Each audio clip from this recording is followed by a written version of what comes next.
ekonomi baik, ekonomi sudah recover, sudah pulih. Saya rasa ini sesuatu yang tidak tepat sama sekali. Malah boleh saya katakan mereka yang berkata ini mereka bermimpi. Sebab apa? Ekonomi masih belum recover. Kita kata GDP dah, ekonomi belum recover. Kita tengok data pasaran buruh.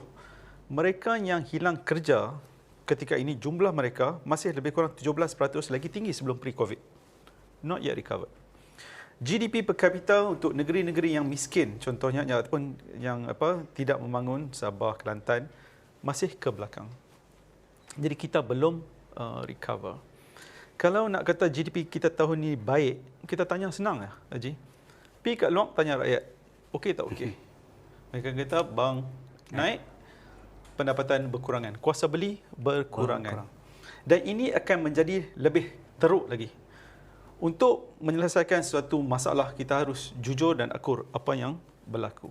Ini akan situasi kepada rakyat akan menjadi lebih buruk. Kenapa?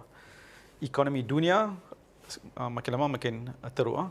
Kadar interest makin naik, kadar mata wang kita makin jatuh. Maksudnya, bila kadar interest naik, kita hutang beli kereta, kita hutang beli rumah, kita hutang segala tok nenek, beli rusi, meja, whatever, kita berhutang.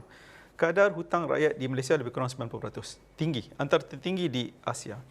Bila harga kadar interest naik, income tak naik, bermaksud kuasa beli makin berkurang. So kena banyak, lebih banyak hutang. Kita berhutang, semua hutang.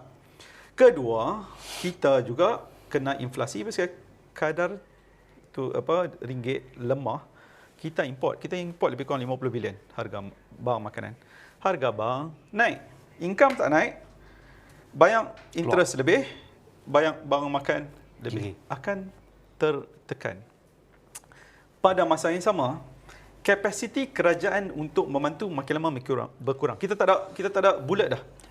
Monetary policy, interest rate kita tak boleh kontrol. Kita berpancu kepada luar negeri. Kedua, fiskal untuk membantu rakyat kita dah kurang, kita dah sangkut. Yang kita ada hanya ketika ini apa yang kita boleh buat. Kita boleh pilih. Kita kena pilih yang boleh memberi kebajikan kepada rakyat. Duit bukan tidak ada. Duit dah. Saya bagi contoh. Kita subsidi 80 bilion. 50 bilion subsidi harga, 30 bilion subsidi daripada pendapatan. Cash support. Now, siapa dapat 50 bilion ni? Daripada 50 bilion ni, 25 bilion kepada orang kaya. Orang miskin dapat kurang. Kalau pendapatan haji kurang daripada RM1,000, subsidi yang haji akan dapat setiap bulan adalah RM15. Kalau pendapatan haji lebih daripada RM10,000, subsidi yang haji akan dapat lebih kurang RM1,000. Pasal apa orang susah dapat RM15 saya? Bukan duit tak ada, tapi cara kita buat subsidi adalah tidak mengena. Dan kita kalau tidak ada orang yang cekap, yang jujur, yang tidak korup, kita boleh menyelesaikan masalah ini. Isu hutang aja sekarang isu hutang kita lebih kurang 90% daripada GDP. 1986 lebih kurang 110%. Lagi tinggi. Tapi dalam masa yang cepat kita kurangkan. Kenapa? Kerajaan membuat intervention yang tepat. Dia kata lah ni syarikat-syarikat yang banyak orang, kita kata kita privatize. Telekom, privatize. Tenaga, privatize. Jadi kita punya kewangan perbelanjaan makin lama berkurangan. Kena ada membuat important decision, tough decision yang kita tak nampak berlaku ketika ini. Bila kerajaan ada masalah, duit tak cukup, kita blame subsidi, kita blame jawab awam. Senang, punching bag. Semua salah penjawab, semua salah orang susah ambil subsidi banyak, minta subsidi. Ini tak benar. Saya bagi contoh. Kita kutip tahun ini dianggarkan 42 bilion duit SST, GST tak ada SST, excise duty, import dan export duty, cukai tidak langsung, berjumlah 42 bilion. Hampir keseluruhan 42 bilion ini digunakan untuk satu benda saja, Haji. Banyak hutang. Hutang kita besar. Hutang tak salah. Hutang itu bagus jika digunakan untuk pelaburan. Dulu kita hutang untuk apa? Kita hutang untuk buat sekolah, kita buat jalan raya, hospital. Kita buat untuk macam-macam lah. Buat hospital. Ini bukan perbelanjaan. Ini adalah return investment. Lah ni, kadang kita hutang, benda tak berfaedah. Maksudnya hangus. Hangus. Contoh yang paling senang, hutang 1MDB. 50 bilion. Hutang 1MDB, 2039 baru habis. Kita ada lagi 34 bilion kita harus bayar. Kita sebelum ini, dalam sejarah negara, baik zaman Tan Siew Sin, Tengku Kuli, Tun Daim dan sebagainya, tak pernah buat hutang merepek macam ni. Sekarang kita tekanan hutang 42 bilion. 1MDB 50 bilion. Untuk memberi secara perspektif, secara relatif Haji, 50 bilion ni banyak mana? Dia sama bajet negeri paling kaya di Malaysia, iaitu di negeri Selangor, bajet dia 2.3 bilion. Tak payah bagi kat Selangor 25 tahun. Kalau tak ada 1MDB, tak ada hutang. Jadi dulu kita berhutang okey, tapi lah ni kita berhutang yang kita tak dapat pulangan. 42 bilion kita bayar hutang tahun ini.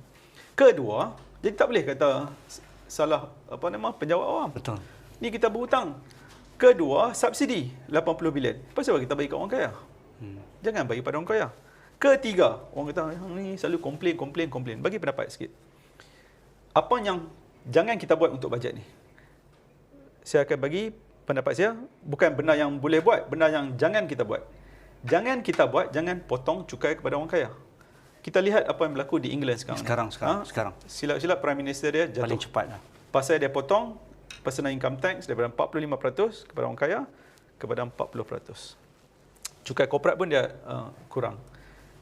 Negara nak melingkup.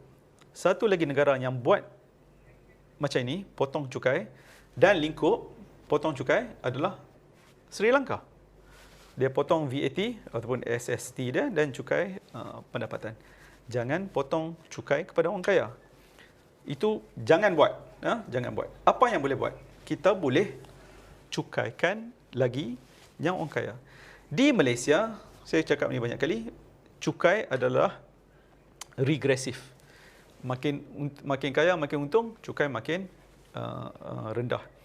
Cukai dividen boleh, cukai capital gain boleh. Di negeri-negeri kaya, UK, US, Australia, Skandinavia, Korea, cukai dividen ada, cukai capital gain pun ada.